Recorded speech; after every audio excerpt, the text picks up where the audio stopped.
Ang kwentong ito ay hango sa totoong buhay. Karanasan ito ni Mayong. Taong 1968, Fabrica, Antique.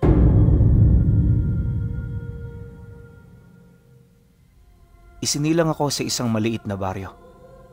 Payak ang pamumuhay at lahat ng tao roon masasabi kong walang karangyang natatamasa. Anak ako ng isang mambubuko na si Tatay Selo. At hindi man sa pagmamayabang, malawak ang lupa namin dito sa Hamtik. Gayunpaman, hindi ito ang alam kong sukat ng aming kayamanan. Kahit ganyan kalawak ang aming ari-arian, mahirap pa rin kami. Sa mga panahong ito kasi, hindi pa talaga madali ang pagpaparami ng salapi. Palagi kasi yung nakadepende sa lugar na iyong mapagtitirhan. Kung sa baryo ka, hindi na mahalaga kung gaano pa karami ang iyong kalakal o naibibenta. Kagaya ka rin ng iba, habang buhay na magiging kapos sa pera. Ang ganoong kahirapan sa aming lugar, nagsisilbing kadena para sa lahat ng tao. Upang maibsan ito, itinuon namin ang aming atensyon sa pagsasaka at iba pang mga mapagkukunan ng hanap buhay. Ganun man ang aming estado, masasabi kong masaya na kami pinuno. Dumaan ang ilang buwan pagkatapos ng aking 18 kaarawan, may ibinigay na regalo sa akin ng aking ama. Isang regalo na hindi ko malilimutan. Hindi ito materyales, bagkus isa itong bagay na nakikita lamang ng aking mga mata. Tandang-tanda ko pa, Biyernes ng hapon nun, pumunta kami sa dulong bahagi ng aming lupa.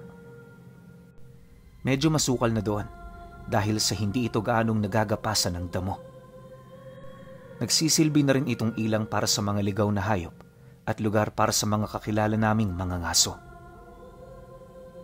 Dahil sa dami ng aming trabaho, isang beses lang kami ron kung nakakapunta sa isang taon. Mapadpad man sa lugar, hindi kami nagtatagal.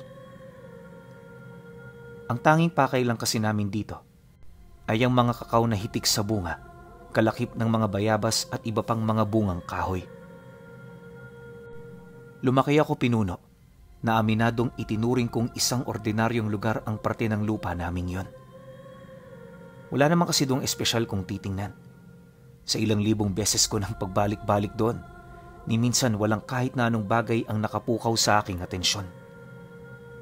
Subalit, nung gabing niyaya ako ng aking ama, nakaramdam ako ng kakaiba. Hindi ko mawari kung ano yan. Basta, naniniwala kong may ipapakita itong hindi pangkaraniwan. Habang binabagtas namin ng daan, naging maayos naman ang lahat. Paulit-ulit na ako nung nagtatanong pero wala pa ring sagot na nagmumula sa bibig nito. Basta ang sabi sa akin ng tatay ko, sumunod lang ako at maghintay. Ginawa ko naman ang kanyang abiso. Kaya nang marating namin ang lugar, wala akong ideya sa aking mga makikita. Inabot kami ng ilang minuto kakabaybay sa masukal na talahiban hanggang sa dito ko na nakita ang parte ng kakahuyan na may mga kakaibang puno. Nakapaikot ito sa isang lugar at sa pinakagitna nitong bahagi, merong punong may mayabong na bunga at mga dahon. Humahalimuyak ang amoy nito kahit malayo at base sa amoy nun, nasabi kong masarap ang bunga nito. Subalit, nang akmang lalapit na ako, pinigilan ako ng aking ama. Ayon dito, hindi namin maaaring kainin ng bunga dahil ang mga bungang yun, pagkain ng mga engkanto. Nang marinig ko ito, unti-unti kong napansin ang pagtayo ng aking mga balahibo. Noong una hindi ko alam kung bakit ako nagkakaganon pero sa katagalan unti-unti kong nasilayan ang mga kakaibang nilalang na nakaluhod sa bawat puno.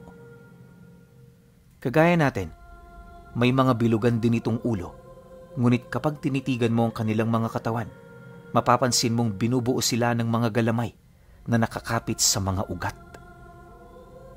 Bawat isa sa kanila, walang ibang ginagawa kundi alagaan ang mga bunga.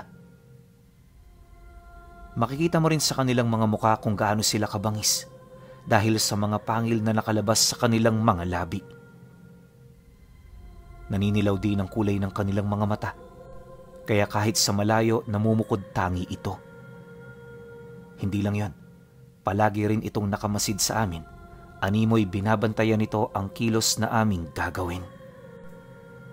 Huwag kang mag-alala, anak. Hindi nila tayo gagalawin.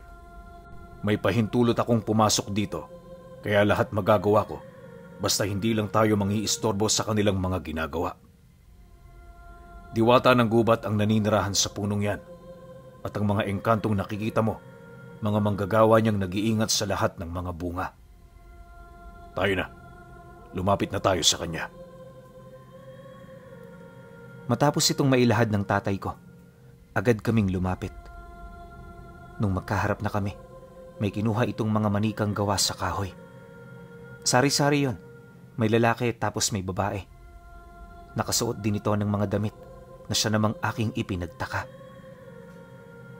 Yung ilan kasi sa kanila, pamilyar sa aking mga mata. Paglatag nito ng aking ama sa harapan ng puno, dito ko na narinig ang paglangit-ngit ng pinakagitna nitong bahagi. Nagsimula na rin yung maging maligalig na parabang meron itong sariling buhay. Ilang minuto pa ang lumipas, dito ko na nakita ng malapitan ang isang mukha ng babae na dahan-dahang umaahon mula sa katawan nito. Segundo lang din ang naging pagitan nang makita ko ang kabuuan ng kanyang katawan. Kahit puno lang ito, saksi ako kung gaano kaganda ang nilalang kung yon ay naging tao. Maya-maya pa, kinuha nito ang mga inilatag na manika ng aking ama, tapos ipinasok niya yon sa isang nagliliwanag na siwang sa may bandang paa niya. Matapos nun, kumuha ito ng 8 bunga na kalaunay naging mga manika naman na walang mga pagkakakilanlan. Bukod sa wala yung mga buhok, wala rin itong mga damit. Magkakaparehas lang din ang kanilang mga muka, kaya labis talaga ako nung nagtataka kung para saan ang mga ito. Ilang beses ko pa nung tinanong ang tatay ko, ngunit nanatili itong tahimik sa mga bagay-bagay. Kalaunan, nang makuhanan na niya ang mga manika, agad naman kami roong umalis. Yung nilalang naman, bumalik na sa loob ng puno. Paglayo namin sa lugar, dito na siya nagsimulang magsalita ukol sa mga bagay-bagay. Ayon sa kanya, katuwang nila ang diwata. Ito ang nagbibigay ng mga kagamitan sa kanya upang magawa ang kanyang tungkulin. Ang mga manikang kanyang nakita, pawang mga kulungan ng mga nilalang na kanyang nagagapi at naisusumpa. Bawat isa sa mga ito, nagtatanga ng iba't ibang abilidad na mapanganib para sa mga ordinaryong tao. Dagdag pa nito na, hindi siya antingero o albularyo, bagkus siya ang namamagitan sa mga ito. Tinatawag siyang karselero, ang manghahatol sa lahat ng nilalang na masama. Mariin din itong inilahad na sa oras na magbigay na siya ng hatol sa isang nilalang, ikukulong niya ang kaluluwa nito sa manika at pagsisilbihan nito ang kanyang sintensya sa loob ng mahabang panahon sa pugo na pagmamay-ari ng diwatang nagbibigay sa kanya ng mga kulungan. Ang pugon kung saan sila nasusunog ang siyang bumubuhay sa lahat ng puno sa gubat. Anak, balang araw ikaw din ang magmamana ng aking mga karunungan. Kaya ngayon pa lang, mainam na matuto ka na ng mga bagay-bagay. Ang mga katulad natin, kailangan ng mga kapatid nating antingero. Magpalakas ka habang bata ka pa. Pasensya ka na. Pumiyok ako, anak. Pero tandaan mo, sa ganoong paraan, titingalain ka ng karamihan. Magmula nung narinig ko ang sinabi ng aking ama na medyo pumiyok pa, nagsimula na akong magsanay. Araw-araw, palagi kong sinusukat ang aking kakayahan sa puntong nakataya rito ang aking buhay. Hindi man naging madali ang tinahak kong landas, naging masaya naman ako kahit papaano. Alam niyo kasi pinuno, ramdam kong ito talaga ang tadhana ko. Tipong nabuhay ako para rito. Dumaan pa ang mga buwan. Marami na kaming pinagdaanan ng aking ama. Nasaksihan ko kung papaano siya kumulong ng mga nilalang na sumasalansang sa batas ng tao at Panginoon. Kahit ilang buwan pa lang din ang lumipas, magmula noong natuklasan ko ang kanyang sikreto, marami na akong nakitang hindi kaaya-aya. Maliban sa mga ito, ang mga mambabarang naabot langit ang paghingi ng tawad kapag natatalo na at malapit ng maikulong. Bawat isa sa kanila, animoy may karunungan pagdating sa mga magiging buhay nila sa loob ng manika. Dahil sa hindi pa ako mulat noong mga panahong yon, lahat ito pinalampas ko. Isa lang ako noong batang sumasaksi sa lahat ng mga karumal-dumal na mga pangyayari na wala naman akong ideya sa mga maidudulot nito sa aming mga biktima. Ngunit pagsapit ng bagong taon, matapos akong makonsagrahan ng diwata, naging isa na akong ganap na karselero. Hindi biro ang titulong yon, sapagkat kapag nakonsagrahan ka ng diwata, magagamit mo ang iilan sa mga tangan nitong mutya. Hindi lang yon, bawat karselero sa mundo, may mga kanya-kanyang diwatang pinagsisilbihan. Kami rin ang sinasabing pinakamalapit sa mga ito dahil sa matatag naming ugnayan. Hindi man sa pagmamayabang pero marami nagsasabing kami ang kanang kamay nila sa mundo ng mga tao. Isa kasi ito sa kanilang paraan para mapanatili ang balanse ng mundo. Karamihan din sa mga katulad namin may iba't ibang kakayahan depende sa diwatang kanilang pinagsisilbihan. Bawat lahing pinagmula ng mga karselero, masasabi kong isa sa mga pinili. Hindi pagdating sa material, bagkus pagdating sa espiritual. Magmula rin noon na konsagrahan ako, dito na ako unti-unting natuto. Nalaman ko, hindi na namin kailangan pang magkaroon ng mutya para magamit ang mga abilidad nito. Sa pamamagitan ng dasal at mga kahilingan, na kaya naming maisakatuparan ang mga milagrong para sa mga ordinaryong tao, ay imposibleng mangyari. Madalas din kaming mabansagang baliw ng iilan, pero hindi namin to pinagtutuunan ng pansin. Para sa amin, katawa-tawa ang mga taong hindi naniniwala. Masyadong pinanghahawakan ng mga bagay sa mundo na kahit kailan hindi naman nila naging sariling pag-aari. Sa larangan ng lihim na karunungan, isa yung nakakatawang gawain na pwedeng gawin ng isang tao. Sa totoo lang, hindi ninyo kailangan magpakahirap ng husto sa buhay na ito. Makakain ka lang at magkaroon ka ng tahimik na buhay, ayos na yun. Huwag mo nang isipin ang karangyaan ng iba at huwag na huwag kang magpapadala sa inggit. Palagi niyong iisipin, meron tayong magagawa na hindi nila kayang gawin. Mga matatalinhagang paulit-ulit na sinasabi ng aking ama. Dumaan pa ang 3 taon ng aking pag-aaral, tuluyan ko nang nakabisa ang mga gawain at batas ng isang karselero. Hindi naglaon nang makita ng tatay ko na nakahanda na ako, bumaba na ito sa kanyang pwesto. Huli ko na nang malaman noon pinuno na isa lang pala sa bawat lahi ang pwedeng maging ganon. Nakakalungkot man ito para sa akin, pilit akong kinukumbinsi ng aking ama na yon ang aking tadhana. Hindi nagtagal, natanggap ko naman ito. Nakakabahala man kung iisipin, pinili kong gawin ang aking trabaho hanggang sa unti-unti na akong nakilala ng mga nilalang na nasa panig ng kaliwa. Una kong naikulong sa manika ay ang manlalaso na dumayo noon sa aming lugar.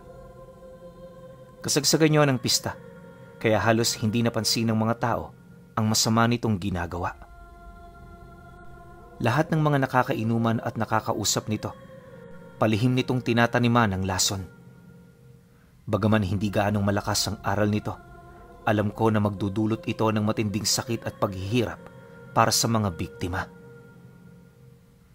Kaya ako nasabi ang ganoong bagay ay dahil sa natuklasan kong gawa sa dinurog na buto ng daga ang laso nitong ginagamit.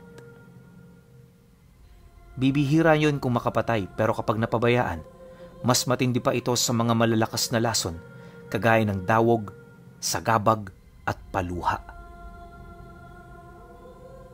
Sa aking paglalakad noon sa baryo, nakita ko kung papaano ako nito ilagan. Tuwing pumapasok yon ng eskinita, bigla na lamang itong nawawala. Akala ng taong yon, matatakasan niya ako ng ganun-ganun na lang.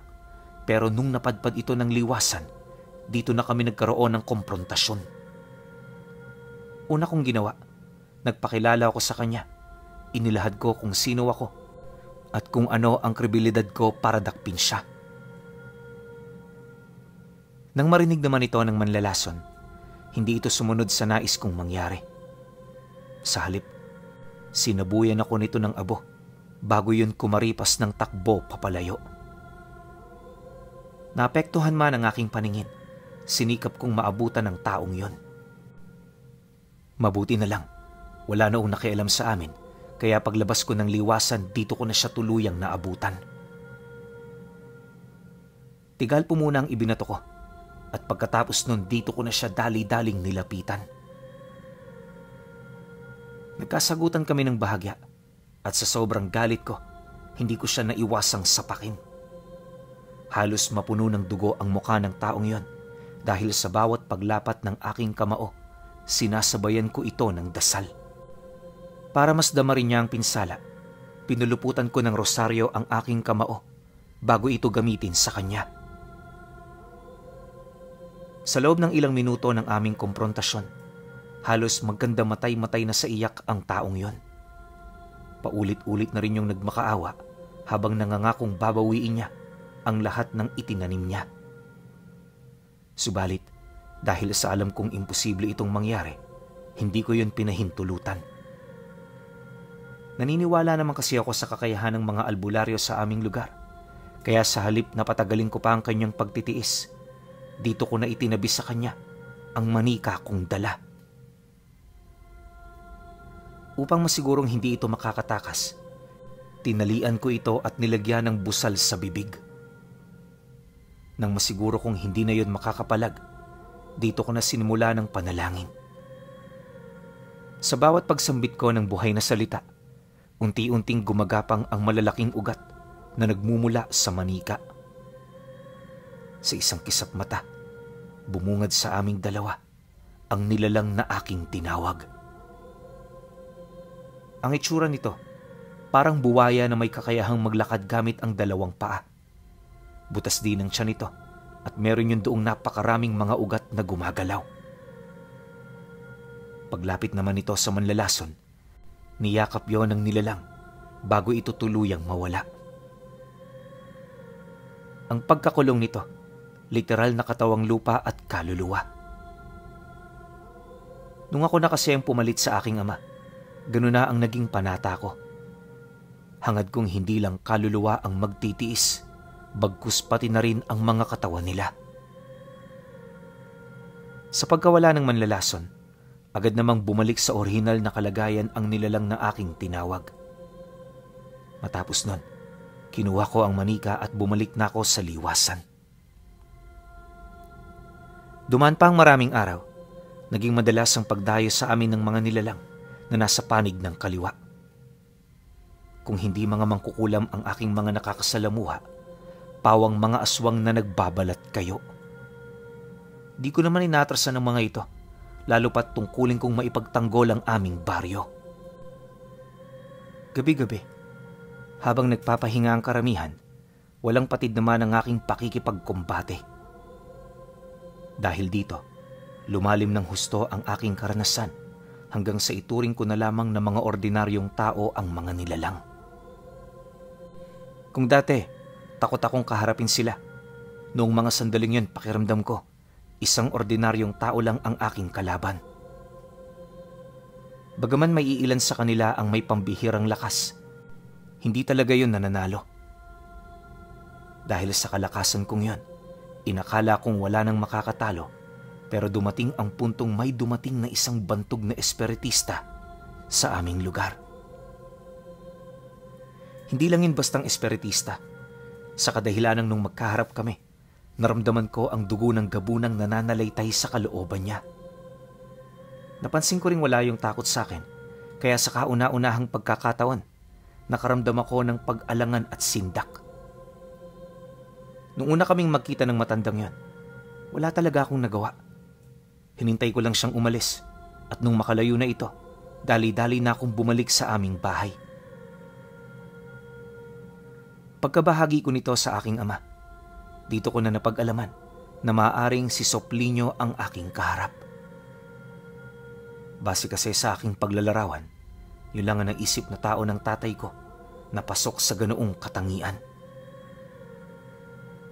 Nang marinig ko ang kabuuan ng kanyang kwento, dito ko naisip kung gaano kalakas ang espiritista. Sa tono rin ng pananalita ng aking ama, batid kong wala pa akong laban sa nilalang na yon. Ngunit bilang isang binata na mapusok at masyadong bilib sa aking abilidad, hindi ako nakumbinse sa mga naging kwento ukol dito. Tayo naman, karselero tayo eh. Anong kinakatakot ninyo? Kung hindi yun kaya ng mga antingero at manggagamot, ibang usapan na kapag tayo na ang kumilos. Huwag ka maglala, tay. Sa susunod naming pagkikita, gagamitan ko na siya ng mutya. Nang marinig naman ito ng aking ama, hindi ito sumang-ayon sa nais kong mangyari. Habang yon ay nagsasalita, ramdam ko ang galit nito buhat sa aking kapangasa na ipinakita. Huwag kang magsalita na parang ikaw ang Diyos sa mundong ito. Oh, higit na mas mataas tayo sa kanila. Pero nasa ibang level si Soplonyo. Kung tayo nagkukulong para magparusa, ang taong yon nagkukulong ng kaluluwa para gamitin ang mga kapasidad nila. Yon ang kanyang sikreto at yon ang ating dahilan kung bakit natin kailangang kilalanin ang kanyang lakas. Marami na siyang natalo, anak. Kaya huwag kang magsalita ng hindi mo nalalaman. Ikaw ba? Kaya mong harapin ang puwersa ng isang nalasong dibino? Pagkabanggit naman ito ng aking ama, pinili kong manahimik. Di man ako noon nagsasalita, alam kong nakapagpasya na ako. Hahanapin ko si Soplonyo at pabubulaanan ko ang kakayahan itong ikinakabahala ng aking ama. Sa ganoong paraan, alam kong makokontra ko ang lahat ng mga sinabi niya. Dahil sa ganoon kong kaisipan, naging bulag ako sa mga panganib na nasa harapan ko na. 3 araw pa ang lumipas, muli kaming nagkaharap para magtuos. Hindi naging madali ang pakikipaglaban ko kay Soplonyo, ngunit sa bandang huli, nakaya niya pa rin akong matalo gamit ang kapangyarihan ng 2 dibino. Akala ko noong mga sandaling yon katapusan ko na. Ngunit nang malapitan ako ng matanda, hindi nito nakuha ang aking kaluluwa. Sa halip ngumisi ito habang sinasambit ang mga katagang. Hindi ikaw ang pakay ko. Magsisilbi ka lang pain para sa ama mo. Alam kong hahanapin ka niya.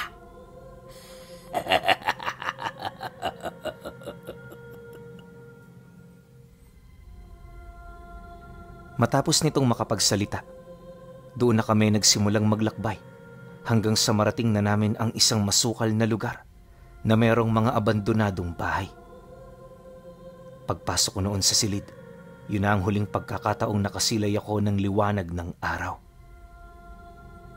Sa kabilang dako naman, nung nalaman ni Selo ang nangyari sa kanyang anak, nagdesisyon siyang hanapin ito. Hindi naging madali ang pakiusap niya sa diwata para maibalik ang lakas na minsan nang nawala sa kanya.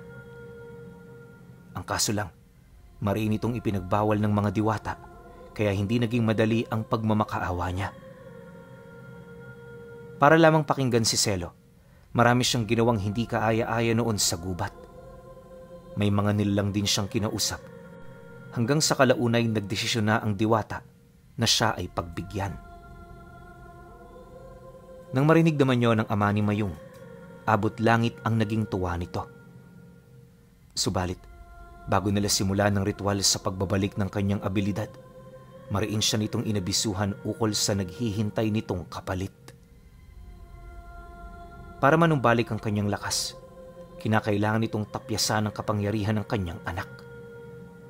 Kapag nangyari ito, kailan may hindi na makakagamit ng abilidad ng mutya si Mayong. Dagdag pa ng diwata, maaari rin nitong manghina at mataas ang tsansang patay na ito bago pa man niya yun makita. Pagkarinig naman ni Selo sa sinabi ng nilalang, di niya maiwasang mapaisip ukol sa kanyang gagawing pasya. Gayunpaman sa bandang huli, nagdesisyon siyang tulungan ang anak niya. Kaysa maghintay ng balita sa kanilang lugar, pinili nitong sundan ng mga bakas ni Suplonyo. Nang maunawaan naman ng diwata ang kanyang hinaing, agad nitong ibinigay sa kanya ang kanyang pinakaasam-asam. Matapos ang ritual, napansin na lamang niyang nanumbalik na ang kanyang lakas. Gumana rin ang kanyang pakiramdam at ang sumpa ng katandaan naglaho sa kanyang katawan. Makalipas pa ang ilang minuto, nang akmang aalis na siya sa lugar nito, binigyan siya ng diwata ng isang espesyal na kulungan para sa kaluluwa ng nilalang natatalunin niya. Ayon dito, kikilalanin nila bilang isang dakilang tagumpay kung mapapatay niya ang espiritistang si Suplonyo. Nabanggit din ng diwata na ilang daang taon na nila itong pinaghahanap, ngunit naging mailap pa rin yon sa mga tauhan nilang ipinadala. Dagdag pa nito na, yon ang kauna-unahang pagkakataon na muli na naman nilang narinig ang pangalan nito sa loob ng 100 taon. Matapos naman itong makapagsalita, tumangulang naman si Selo. Pagbalik niya sa kanilang pamamahay, agad naman niyang inabisuhan ng kanyang asawa ukol dito. Ipinagtapat niya rin ang pagkawala ng kanilang anak upang hindi na yun umasa sa mga agam-agam na wala namang katotohanan. Nang may sakatuparan na niya ito, dito na nagsimula ang kanyang paglalakbay. Ang unang pinuntahan ni Selo ay ang mga karatig lugar. May mga kakilala siya roon na maaaring nakakita sa matanda. Ngunit sa kasamaang palad, wala itong naibigay sa kanyang mahalagang impormasyon. Ayon sa mga napagtanungan niya, imposible ang mga sinabi niya. Para kasi sa mga ito, isang alamat na lamang ang tungkol sa pag-iral ng espiritang nagngangalang Suplonyo. Matapos naman yung marinig ng ama ni Mayong, hindi na yun nakipagtalo. Sa halip nagpatuloy lang ito sa paglalakad hanggang sa mapadpad ito sa paanan ng bundok malapit sa susunod na baryo. Dahil sa nataong may bahay namang nakatirik sa lugar, nagdesisyon siyang doon na muna makisilong. Hindi naman ito naging mahirap dahil sa abilidad ng mutya ng bigas. Sa pagsapit naman ng gabi, nagkausap sila ng padre de pamilya ng tinuluyan niyang bahay. Tinanong din ito si Selo ukol sa hinahanap niyang tao, pero sa kasamaang palad, wala siya roong nalaman. Kahit papaano nauunawaan naman niya ito, lalo na't inaasahan na niya ang mga ganoong sagot. Pagsapit naman ng tulugan, maaga pa siyang nagpahinga. Sa dami kasi ng ginawa niya, walang abilidad ng mutya ang nagkaroon ng kakayahan para yon ay maibsan. Habang nasa kasagsagan siya ng mahimbing na pagtulog, dinalaw siya ng pangitain na may kaugnayan sa kanyang anak. Sa panaginip, nakita niya kung gaano kahirap ang sitwasyong kasalukuyang nararanasan nito. Bukod sa mahigpit yung nakatali sa isang madilim na silid, may malaking busal din yun ng lubid sa bibig. Hubad-hubad na rin si Mayong, tapos napakalayo na niya kung ikukumpara sa dati niyang katawan. Hindi lang yun, kapansin-pansin din ng mga galos niya sa braso at binti na dahan-dahan naman niyang naaaninag sa pamamagitan ng isang maliit na lampara na nagbibigay liwanag sa anak niya. Habang nakagapos itong si Mayong, tulala lang itong nakatingin sa sahig. Wala na rin itong pakialam sa mga gumagapang na nilalang sa paligid na parabang nais na lang nitong matapos ang kanyang pagdurusa. Matapos naman yung masilayan ng kanyang ama, bahagya naman itong napatras nang may nagbukas ng pinto. Pagsilay niya sa kinaroroonan nito, bumungad sa kanya si Soplonyo na may hawak-hawak na pagkain. Kahit alam niyang hindi siya nito nakikita, hindi niya maipagkakailang nararamdaman nito ang kanyang presensya. Heto iho, kumain ka. Huwag kang mamamatay nang hindi pa dumarating ang iyong ama. Sa mga oras na to, nararamdaman kong gumagala rito ang kanyang wisyo. Isang magandang pangitain na nangangahulugan lamang na umaayon siya sa aking kagustuhan. Kasabay ng pag-uwi ka ng matanda, ay ang bigla naman itong pagtitig sa mismong kinaroroonan ng ama ni Mayong. Dahil sa pangyayaring yan, agad naman itong napabalikwas hanggang sa bumalik na sa kanyang katawan ng kanyang ulirat. Pag-upo naman niya sa higaan, hindi niya mawari kung ano ang nangyari. Aminado naman si Selo na pinalakbay niya ang kanyang wisyo, pero hindi niya inaasahang makikita ito ng espiritista.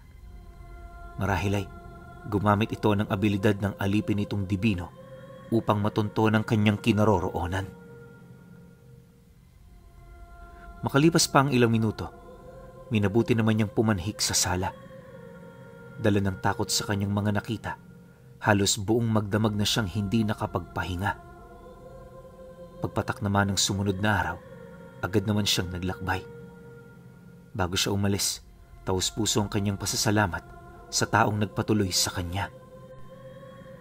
Upang matuwa naman ang mga ito, biniyayaan niya ng konting grasya ang kanilang mga pananim. Matapos nun, umalis ng masaya itong si Selo. Sa pagpapatuloy ng kanyang paglalakbay, marami siyang nakilalang antingero sa mga karatig lugar. Bawat isa sa mga ito, nagmagandang loob na tumulong na siya namang hindi niya tinanggihan. Ilang araw lang noon ang lumipas, umabot sa 5 antingero ang sumama sa paglalakbay niya.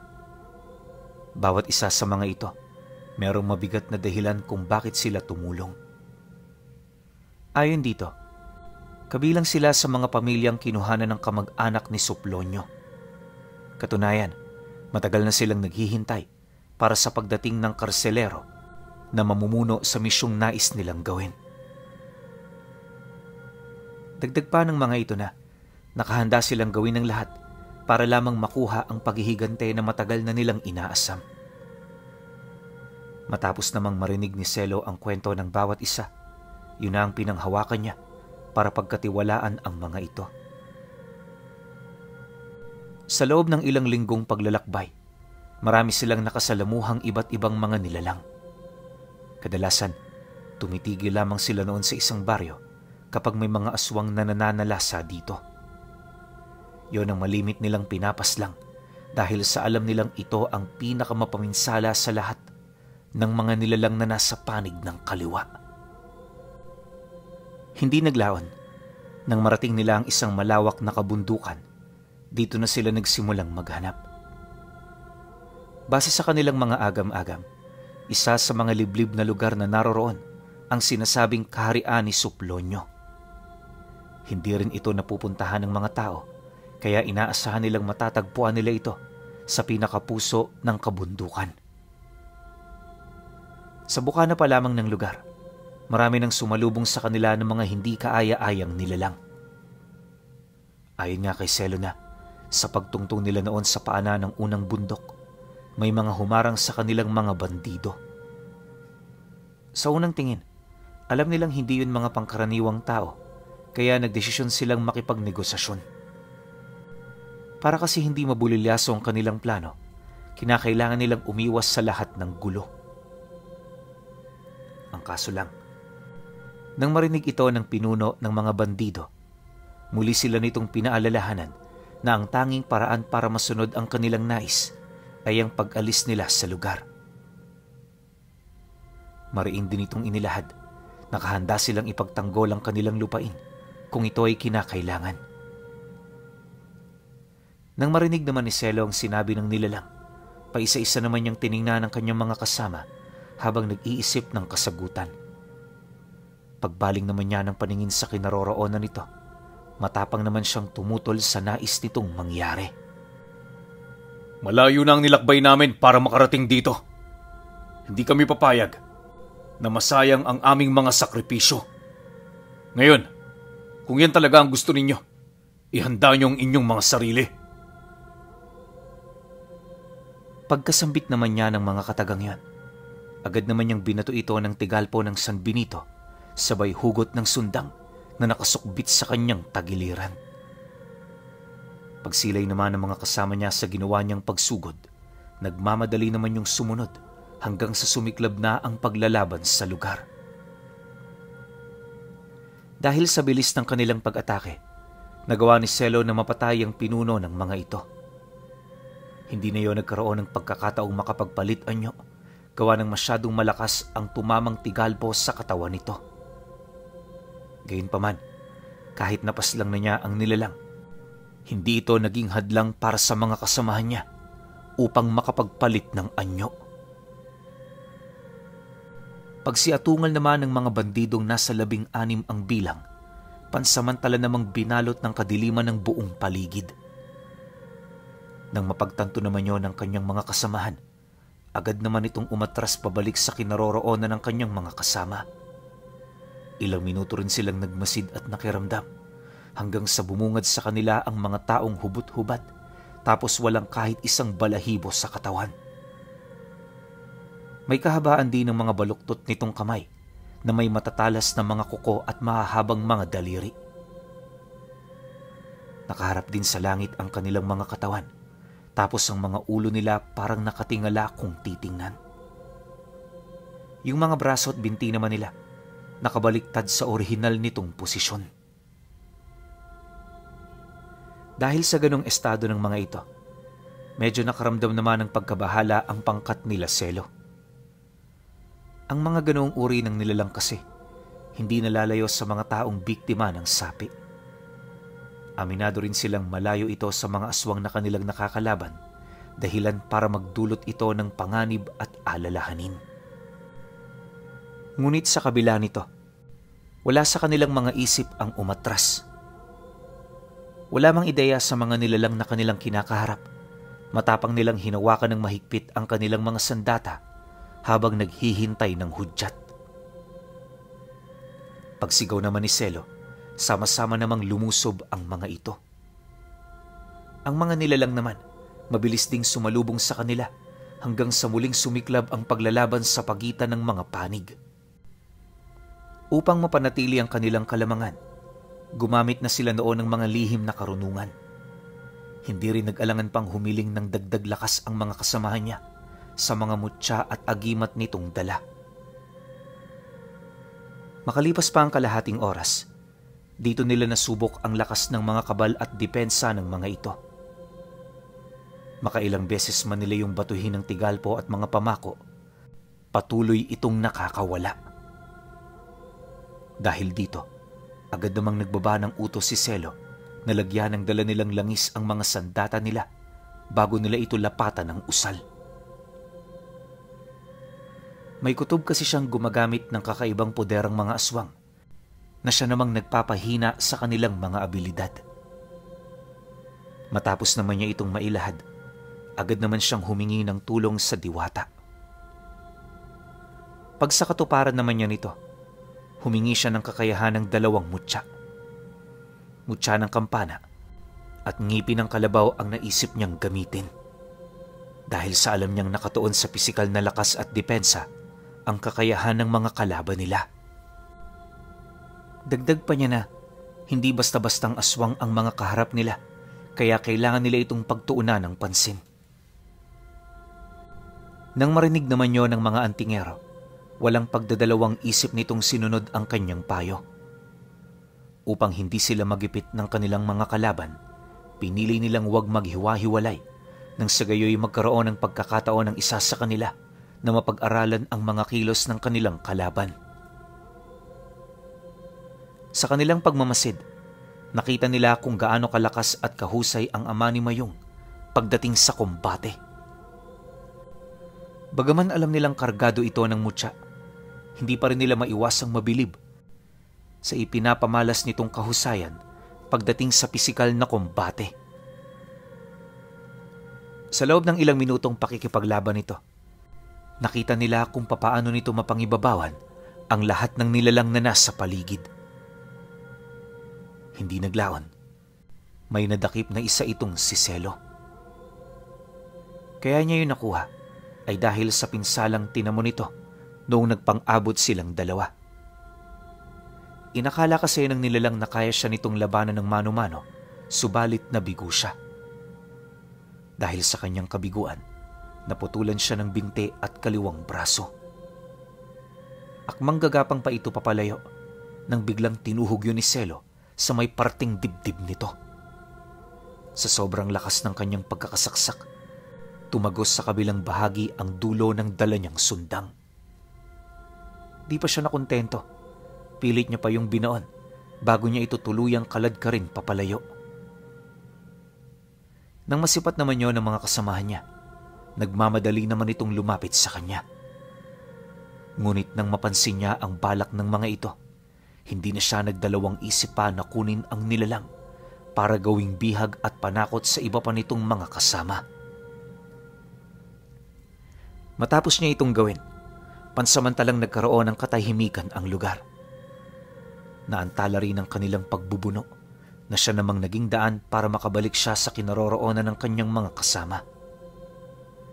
Pagkatipo naman nila, dito na nagsimulang mag-utos ang mga nilalang na palayain ang binihag niya. Dagdag pa ng mga ito na, kapalit ng kanilang pagsundo, papaslangin nila ito ng walang anumang paghihirap. Nang marinig naman yun ni Selo, tumawa lang naman siya. Alam niya kasi sa kanyang sarili, wala nang maitatago ang mga nilalang na yun sa kanya. Sa madaling sabi, nalaman niya ang kahinaan ng mga ito. Makalipas pa ang ilang minuto, harap-harapan niyang pinugutan ng ulo ang kanyang bihag. Pagbagsak naman ng katawan nito, muli siyang sumilay sa pangkat ng kanilang kalaban habang nakangiti. Hindi niyo kami masisindak sa mga ganyan. Kung inaakala niyong kami ang matatalo, pues nagkakamali kayo. Matapos naman niya itong mailahad, dito na niya ibinahagi sa kanyang mga kasama ang natuklasan niyang kahinaan ng mga kalaban nila. Anya, kabalang pangunahing sandigan ng mga ito. Kaya kung magagawa nila itong mapasok, gamit ang bisa ng mga langis, hindi na sila mahihirapang yon ay lipulin. Dagdag pa ni Selo, napansin niyang humihina na rin ang mga kalaban nila. Kaya kung itutuloy nila ang pag-atake sa mga ito, maaaring maabot na rin ito ang hangganan ng kanilang mga lakas.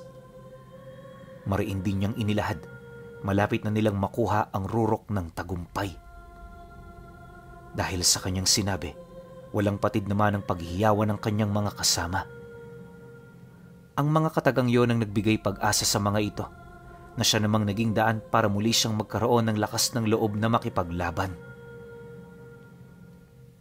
Hindi nagtagal, sumugod na rin ang kanyang pangkat na siya namang sinalubong ng mga aswang na bandido. Ngunit sa pagkakataong yan, hindi na sila nahirapan pang gapiin ang mga ito. Bukod kasi sa alam na nila ang kahinaan ng abilidad ng kalaban, masyado na rin yung mahina para magpatuloy pa. Nang mapagtanto naman ng mga nilalang na malilipol na sila nito, dito na sila nagsimulang magsipulasan papalayo sa lugar. Para itong mga hayop na kung saan-saan nagsususuot hanggang sa masukol na yon ng mga kasama niya.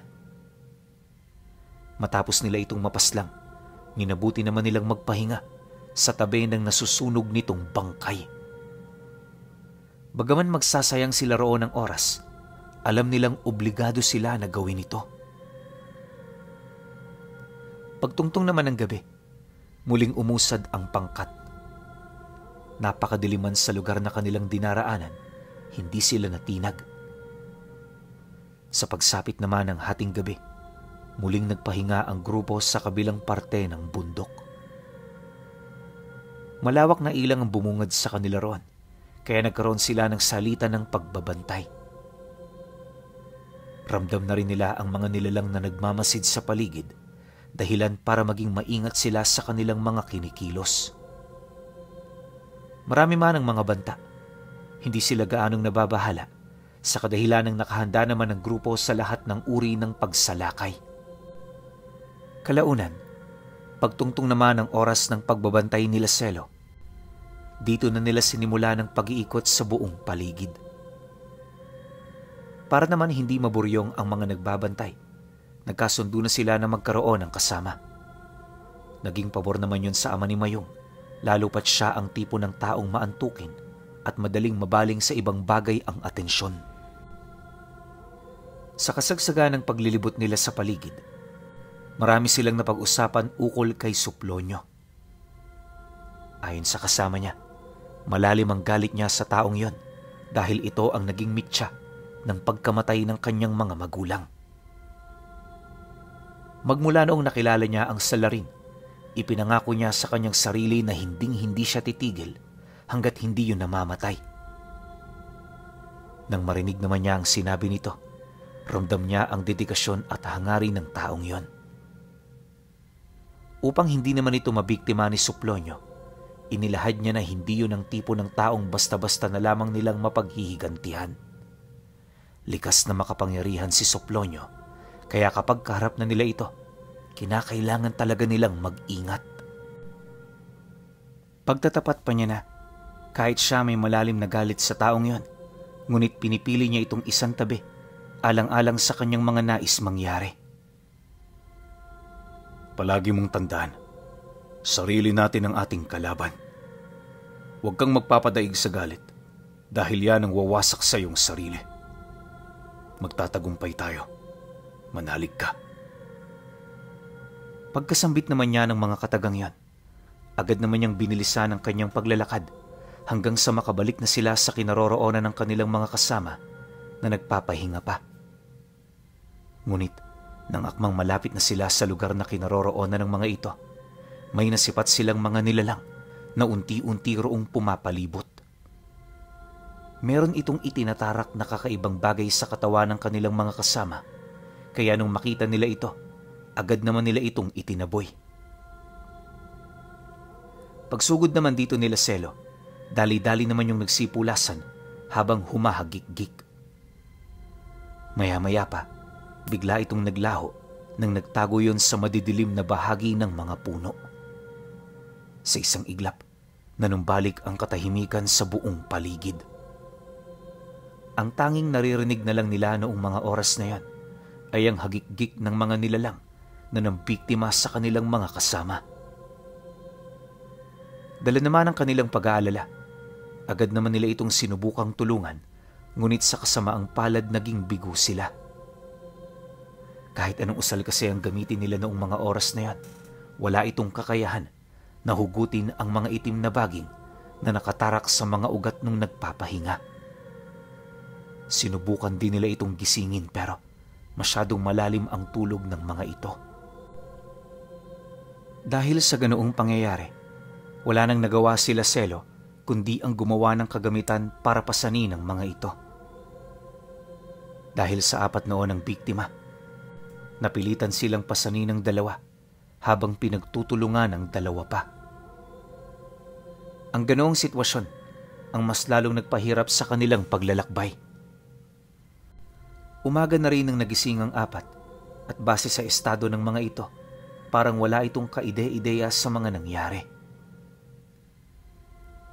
Bagaman wala sila roong nakikitang kakaiba, sinikap nilang wag magpakakampante. Alam kasi ni Selo noon, may ginawang hindi maganda ang mga nilalang na nakita nila kagabi. Sa pagpapatuloy ng kanilang pag-uusap, nagdesisyon siyang utusan ng mga ito na gumamit ng mga dasal. Simpleng pagsusuot lang noon ng bakod at puder ang kanyang pinagawa na siya namang naging katatawanan para sa kanyang mga kasama.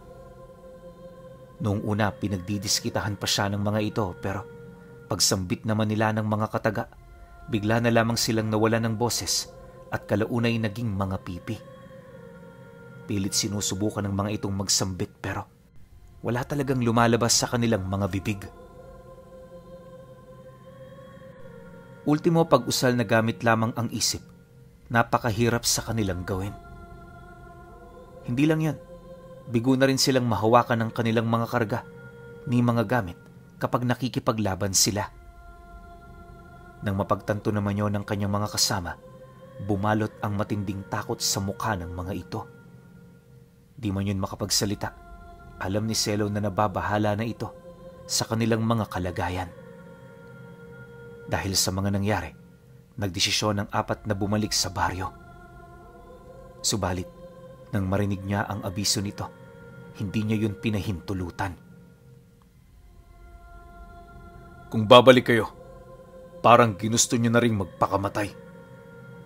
Sa dami ng mga nilalang na nagmamasid sa atin ngayon dito, hindi malabong mapatay nila kayo bago pa man kayo makalayo. Naunawaan kong inyong mga hinaing, pero mas ligtas kayo kung sa amin kayo sasama. May karga man kayo o wala, itutuloy natin ang ating mga napag-usapan.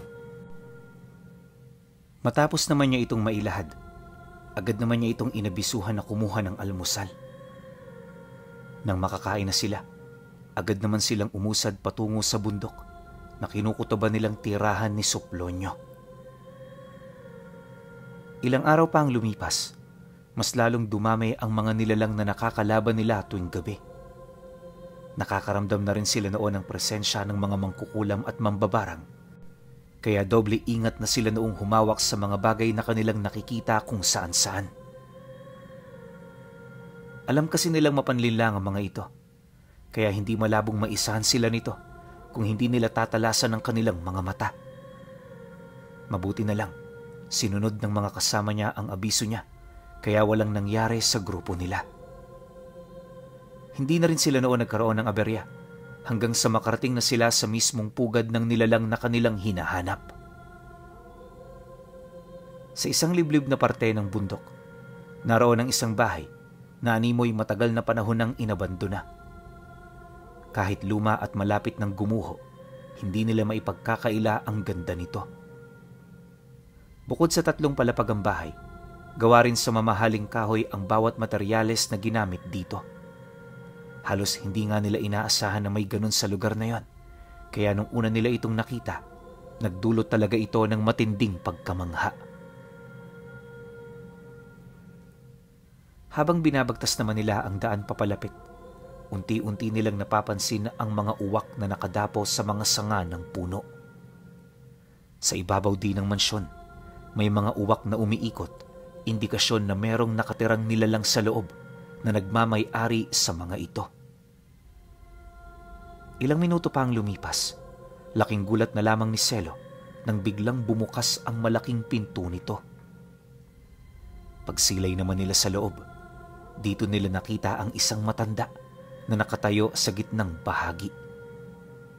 Sa likod nito, nakasilay sila ng iilang mga nilalang na may mga nakapulupot na kadena sa liig.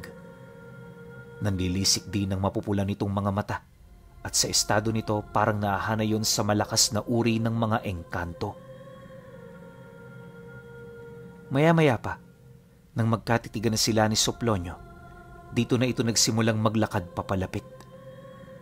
Bawat hakbang na ginagawa ng matanda, nagdudulot ng dagungdong sa ilalim ng lupa, buhat sa mga laman lupang pilit na lumalayo sa lugar na yon. Pagharap naman ito sa kanila, sa kumpas ng kamay nito, nagmamadaling lumapit ang isang taong may kadena sa leeg upang magsilbi niyang upuan. Kampante naman itong inupuan ni Suplonyo, senyales na matagal niya na yung ginagawa sa kanyang mga alipin. Matapos niya itong gawin, dito na ito nagsimulang magtanong, ukol sa kanilang pakay. Hinangaan din ito ang kanyang pagdating para iligtas ang kanyang anak. Dahil sa sinabi nito, halos magwala naman noon si Selo. Pakiramdam niya kasi parang pinaglalaroan lang sila ng matandang yon. Kung nataon ngang wala siya noong kasama, baka hindi na niya pinatagal ang pagkikita nila. Gayunpaman, sa kabila ng galit niya, pinilit niyang sundin ang kanilang plano. Sa loob ng ilang minuto nilang pag-uusap, wala naman itong ginawa kundi ang humanga at bumati sa kanya. Si Selo naman noon, paulit-ulit na inilalahad sa nilalang ang kanyang gagawin sa oras na mahuli na niya ito. Nang marinig naman yon ng matanda, agad naman itong inutusan ng kanyang mga alaga na nasa loob ng mansyon. Pagkarinig naman ng mga ito ng utos, agad naman yung sumugod. Sa unang tingin para itong agos ng mga anino na nagmamadaling rumaragasa papalapit. Nang masipat naman yon nila Selo, agad naman nilang inilabas ang kanilang mga libreta para magdasal. Ang tanglaw ng kanilang mga pananampalataya ang nagsilbing maliit na liwanag laban sa kanilang mga kalaban. Sa kasagsagan naman ng pagpigil nila sa puwersa ng mga ito, pilit naman noong nakikipaglaban ang mga kasama nilang antingero na nawala ng kakayahang gumamit ng lihim na aral. Mano-mano man ang pakikipaglaban nila sa alipin ni Suplonyo, hindi sila nakakaramdam ng pagkatinag. Subalit sa kasamaang palad, hindi sapat ang tapang lang para magtagumpay sa puwersa ng kadiliman. Sa pagpapatuloy naman ng ganoong tagpo, isa-isang natalo ang kanilang mga kasama na siya namang naging daan para madarag ang mga ito sa karimlan. Paglaho naman ng apat, hindi na pinayagan ni Selo na mamatay ang kasama niyang naaasahan niya. Sa halip na iwan ito, sinubukan niyang panatilihin yon sa kanyang tabi. Habang umuusad silang dalawa, rinig na rinig naman nila ang paghalakhak ni Suplonyo. Sinasabi ko na sa iyo, hinding-hindi mo ko kakayanin. Di magtatagal, makukuha na rin kita. Sa wakas, tapos na ang mga sangkap para sa ritual na ilang daang taon ko nang hinintay. Matapos naman itong makapagsalita, narinig nila itong nagsambit ng mga engkantasyon. Wala silang ideya kung para saan ang usal pero nasisiguro nila hindi magiging maganda ang kahahantungan nito. Nang mapansin naman yon ng kanyang mga kasama, agad naman siya nitong inabisuhan na harapin na ang kanilang kalaban. Mariin din itong inilahad sa kanya. Wala na siyang dapat na ipag-alala dahil tumungo sila sa lugar na yon ng nakahanda. Pagkarinig naman niya sa sinabi nito, doon na siya nagkaroon ng lakas ng loob para sumugod. Bitbit ang kanyang sundang, buong tapang niyang sinugod ang nilalang. Gaano mang kadami ang sumalubong sa kanya, hindi yun sapat para panghinaan siya.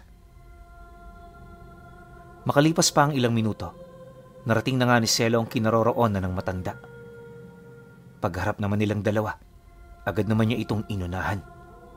Walang habas niya itong inundaya ng taga, ngunit nagawa naman itong mailaga ng matanda. Habang tumatagal naman ang kanilang pagbubuno, napansin niyang parang nababasa nito ang kanyang kilos. Di rin niya naapektuhan ang kanyang mga dasal, indikasyon na gumagamit ito ng kapangyarihan ng isang antingero. Nang mapagtanto naman niya ito, mas lalo naman niya itong sinunggaban upang mapigilan ang mga binabalak nitong gawin. Ngunit sa hindi malamang dahilan, di pa rin ito umiipekto. Nang mapagtanto naman ito ni Selo, nagdesisyon siyang muling humiram ng kakayahan ng mutya sa diwata. Hinangad niya noong magtangan ng 5 abilidad sa paniniwalang yon ang tatalo sa matanda. Noong una, hindi siya nito pinagbigyan, buhat sa mga panganib na maaaring mangyari, ngunit dahil sa kanyang pagmamalabis, napilitan na rin yung sumang-ayon. Bago nito tuparin ang kanyang nais, inabisuhan siya nito na pwede niyang ikamatay ang bagay na yon. Sa sandali ring umabot na siya sa sukdulan ng lakas niya, hindi na siya nito matutulungan pa. Nang marinig naman ni Selo ang sinabi nito, buong tapang niya itong tinanggap. Matapos nun, agad naman niyang naramdaman ang bisa ng 4 na mutya. Pagsugod niya kay Suplonyo, hindi naman maipagkakaila ang gulat sa mukha ng matanda. Sa kauna-unahang pagkakataon, napilitan itong umilag sa kanyang pag-atake. Nang mapansin naman niya ang ginawa nito, dito na siya nagkaroon ng lakas ng loob at pag-asa na manalo. Pagbaling niya ng tingin sa kinaroroonan ng matanda, nakita niyang medyo malayo na ang naging distansya nito sa kanya. Tama nga ang sabi nila. Kahit ikaw natatakot ka rin sa kamatayan. Huwag ka mag-alala. Malapit mo nang maranasan ang iyong katapusan. Sulitin mo na ang buhay na tinatamasa mo ngayon dahil yan na lang ang natitira sa'yo. Matapos naman niya itong mailahad, sa kumpas ng kanyang sundang, mabilis siyang nakalapit sa kinaroroonan nito. Pinaghalong lakas at elemento ang kakayahang kanyang hiniram na siya namang nagbigay ng matinding pahirap para sa kanyang kalaban. Ni hindi na nga ito nagkaroon ng pagkakataon para makasambit ng mga engkantasyon upang matangan ang kapangyarihan ng alipin nitong dibino. Masyado kasing minaliit ni Suplonyo si Selo, dahilan para manganib ang kanyang buhay. Ngunit sa kabila ng pagiging dehado ng matanda, nakalaban pa rin ito ng sabayan sa kanya. Kapag umatake siya, nagpapakawala din niyo ng malalakas na pagsapak na sinasabayan naman ito ng pag-unday ng kanyang punyal na nakatago sa kaliwa nitong kamay. Ngunit dahil sa tangan niyang bilis, hindi ito nagtatagumpay. Ang kaso lang, sa ilang minuto nilang pagbubuno, unti-unti na niyang napapansin ang pagbagal ng kanyang kilos. Sinasabayan na rin ito ng malalalim niyang paghinga, dahilan para malagay sa hindi kaaya-ayang sitwasyon ng buhay niya. Nang mapansin naman ito ni Suplonyo, muli na naman itong tumawa habang pinagmamasdan ang kanyang pagbagsak. Wika pa nito sa kanya, masyado siyang naghangad ng mataas, dahilan para maging kahiya-hiya ang pagkatalo niya. Dagdag pa nito na, sa oras na mapasakamay na siya nito, hindi magiging maganda ang sitwasyon ng kanyang buhay. Bukod sa makikita niya ang pagkamatay ng kanyang anak, ilang taon din siyang magtitiis bilang paghahanda sa ritual na gagawin nito. Mariin din itong inilahad. Matagal siyang nanaliksik para mahanap ang susi ng pagkakaroon ng walang kamatayang katawan. Nang marinig naman yun ni Selo, pinilit naman niyang tumayo, hawak-hawak ang kanyang sundang. Sa huling pagkakataon, naglakas loob siyang sumugod at sa pagtarak niya ng kanyang sundang, dito niya pinalabas ang huling abilidad ng mutyang kanyang hiniram. Matapos niya itong gawin, agad namang nabutas ang katawan ng matanda dahil sa biglang paglitaw ng puso ng ipo-ipo. Sa sobrang lakas nito, hindi niya na yun napigilan pa hanggang sa tuluyan na siya nitong nilamon. Ilang segundo lang ang itinagal doon ni Suplonyo bago tuluyang nagkalasog-lasog ang buong katawan nito. Sabi ko na sa'yo, huwag kang magpakakampante sa kalaban mo. Kasabay ng kanyang pagsalita ay ang dahan-dahan naman niyang pagbagsak sa lupa. Agaran siyang nawala ng malay noon, kaya hindi na niya nasaksihan ang mga sumunod na pangyayari. Paggising naman niya, nadatnan niya ang kanyang sarili na nagpapahinga sa lilim ng isang malaking puno. Katabi niya noon ang kanyang anak. Nakasalukuyan namang natutulog ng mahimbing. Ang kanyang kasama naman ay nadatnan niyang nagluluto ng makakain, hindi alintana ang dami ng labi na nasa paligid nila. Maya-maya pa, nang mapansin naman ito ang kanyang presensya, agad naman yung lumapit para kausapin siya. Ayon sa antingero, nung nawalan siya ng malay, ito na rin ang naging hudyat para mabuwag ang grupo ng mga nilalang. Dahil sa pagsuot ng mga ito sa kakahuyan, nagawa niyang mailigtas ang kanyang buhay. Pagtatapat pa nito na, kung sakali mang nahuli ng ilang segundo si Selo, malamang sa malamang, wala na siya sa kanyang kinalalagyan. Nang marinig naman niya ang sinabi nito, abot langit naman ang kanyang naging pasasalamat. Sa isip-isip niya kasi, Tapos na ang kanilang problemang pinagdaraanan. Naniniwala rin siyang makakapagpahinga na sila pagbalik nila sa kanilang lugar. Subalit, nang mapansin naman yun ng kanyang mga kasama, dali-dali naman itong lumapit sa anak niya. Pag-angat nito ng telang ikinumot niya sa katawan nito, tumambad sa kanya ang mukha ni Suplonyo sa pisngi ni Mayong. Base sa agam-agam nito, sinubukan ng matanda na ilipat ang kamalayan niya sa anak ni Selo. Marahil ay parte yun ng kanyang plano upang makamit ang malakas at walang kamatayang katawan. Dagdag pa nito na, sa estado ng mukhang yon, nasisiguro niyang buhay pa ito. Kaya rin niya yun kinumutan ay dahil sa takot na baka tuluyan itong magising at kunin ang katawan ng anak niya. Nang marinig naman ito ni Selo, agad naman niya yung nilapitan para subukang gisingin. Ngunit sa kasamaang palad, hindi niya ito nagawa. Dumaan ang araw, nagmamadali silang lumakad pabalik ng baryo. Nang marating nila ang tahanan ng kaibigan niya, dito na sila nagpatulong sa iba pa nitong mga kakilala. Sa loob ng ilang araw, nakabalik na rin sila sa kanilang lugar. Bagaman wala pa ring malay itong si Mayong, ramdam ng kanyang ama na pilit inaagaw ni Suplonyo ang kamalayan nito.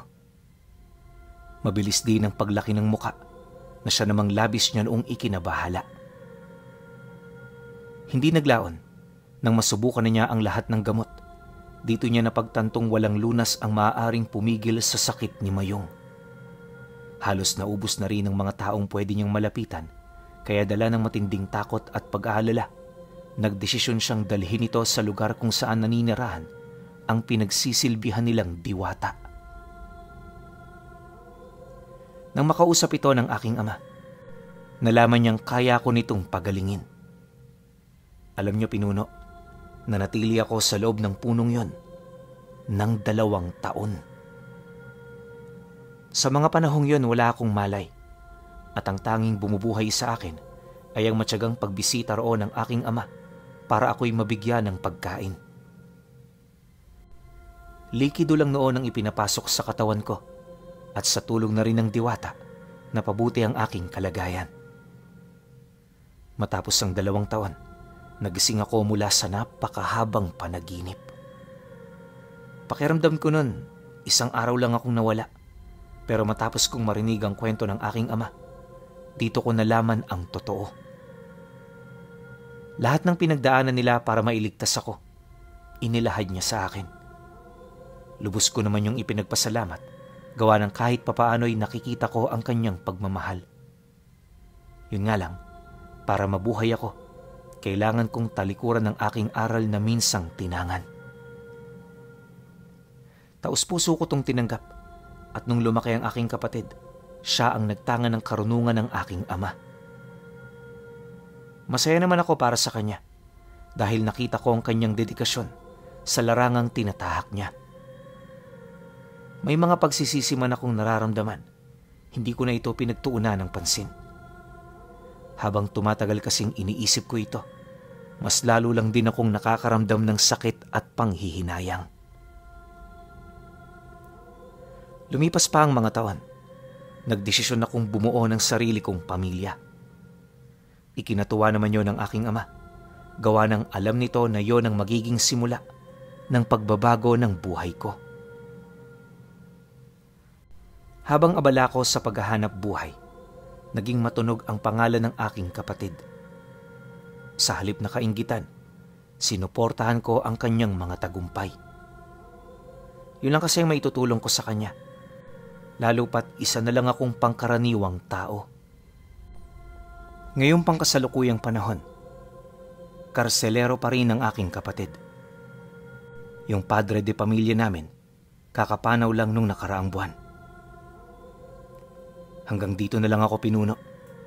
At pasensya ka na, kasi itinuring ako ng pamilya ko, o sabihin na natin pati na rin ng sarili ko, na isa akong bigong karselero nakilala bilang mga lahing kanang kamay ng mga diwata.